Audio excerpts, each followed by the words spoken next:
In front of me is Chuwi HiPad Max, and today I would like to show you where you can access all your downloads. First of all, just open Play Store and click on the search bar. Then type in Files and download this free app from Google Developer. When it's ready, open it.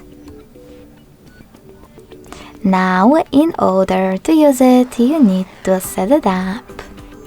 Firstly, select Continue in the pop-up.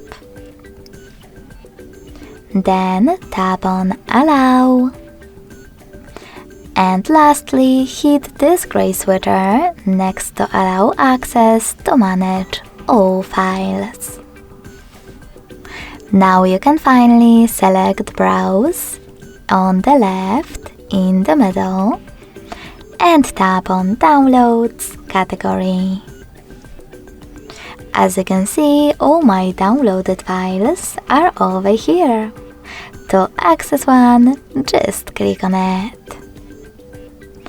Thanks so much for watching. If you enjoyed this video, don't forget to leave a like, comment and subscribe. Bye!